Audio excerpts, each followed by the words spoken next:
आपने मेरे बैग में पेंसिल नहीं रखी और पेंसिल ना होने के कारण मुझे स्कूल में मार पड़ी। पन्नू, ये पेंसिल सोना की है। स्कूल से आने के बाद सोना को पेंसिल दे देना और अपने मामा को नई पेंसिल दिलाने के लिए बोल देना। मामी, मैं ध्यान से ही देख रही हूँ। आप मेरे बैग में बुक्स, कॉपी, रबर, शार्पनर और सोना दीदी की पेंसिल मेरे बैग में रख रही हो। रमेश, ये लो पन्नू का बैग। पन्नू को स्कूल छोड़ने के बाद खेत में चले जाना। आज खेत में ज्यादा काम है। ठीक है मम्मी। रमेश पन्नू को स्कूल छोड़ने के लिए चला जाता है।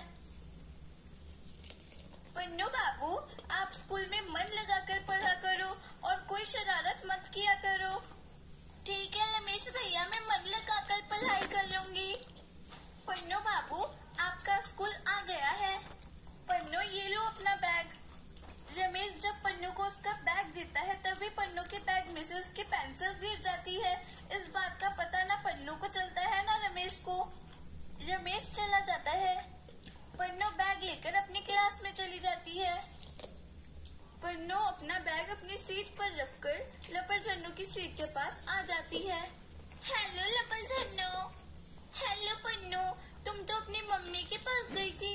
तुम्हारी मम्मी ने तुम्हारे पास होने की खुशी में क्या गिफ्ट दिया? मेरी मम्मी ने मेरे पास होने की खुशी में घड़ी गिफ्ट की थी। अरे वाह पन्नू, तुम्हारी मम्मी कितनी अच्छी है। तभी गीता मैडम आ जाती हैं। पन्नू भागकर अपनी सीट पर बैठ जाती है। Good morning madam. Good morning बच्चों। बच्चों, आज आप सभी को 1 से 100 तक गिनते लिखकर दिखाना है, जो मैं बोर्ड पर लिख देती हूँ। ममता मैडम बोर्ड पर 1 से 100 तक गिनती लिख देती हैं। सभी बच्चे लिखना शुरू करो। सभी बच्चे गिनती लिखने लगते हैं। पन्नू गिनती लिखने के लिए अपने बैग में से एक कॉपी निकाल लेती है और बैग में हाथ डालकर पेंसिल ढूंढने लगती है और पन्नू को पेंसिल नहीं मिलती और वो परेशान हो जाती है।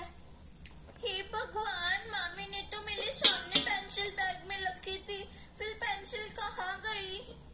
तभी पन्नू को अपने साथ वाली लड़की के हाथ में वैसे ही पेंसिल दिखाई देती है जैसे उसकी मामी ने उसके बैग में रखी थी। रूपाली, तुम जिस पेंसिल से क्लास वर्क कर रही हो वो मेरी पेंसिल है। नहीं, मेरी पेंसिल है। रूपाली, तुम मेरी पेंसिल चुपचाप मुझे दे दो, नहीं तो मैं छीन लूंगी। पन्नू, ये मेरी पेंसिल है। फिर पन्नू रूपाली से पेंसिल छीनने लगती है। दे मेरी पेंसिल, दे मेरी पेंसिल। नहीं, मेरी पेंसिल है, मैं नहीं दूंगी, नहीं दूंगी। ये मेरी ही पेंसिल है। नहीं नहीं, ये मेरी पेंसिल है। मैडम और बच्चे पन्नू और रूपाली की लड़ाई देखने लगते हैं। सामने वाली दुकान से खरीद कर मुझे दी थी। मैडम, ये मेरी पेंसिल है। मेरी मामी ने सोना दीदी की पेंसिल मुझे दी थी और ये वही पेंसिल है। हे भगवान, रूपाली तुम सच सच बोल रही हो ना? हाँ मैडम। पन्नू, तुम भी सच सच बोल रही हो ना? हाँ मैडम। अब मैं क्या करूँ, मुझे कुछ समझ नहीं आ रहा। पन्नू, अगर आपके पास पेंसिल नहीं है तो मेरी पेंसिल ले जाओ। तभी लपर झन्नू हाथ खड़ा करती है और कुछ कहती है। मैम, मुझे कुछ कहना है। हाँ लपर झन्नू, बोलो, कुछ कहना चाहती हो क्या? चोरी का झूठा इल्जाम लगाया, अब तुम रूपाली से माफी मांगो। पन्नू माफी मांगने के लिए रूपाली के पास जाती है। रूपाली, मुझे माफ कर दो। सॉरी। कोई बात नहीं पन्नू। रूपाली, तुम अपनी सीट पर जाकर बैठ जाओ और पन्नू तुम यहीं खड़ी रहो। रूपाली अपनी सीट पर जाकर बैठ जा। ये ठीक कहा बच्चों। पन्नू, अब डांस करके दिखाओ। पन्नू डांस करने लगती है।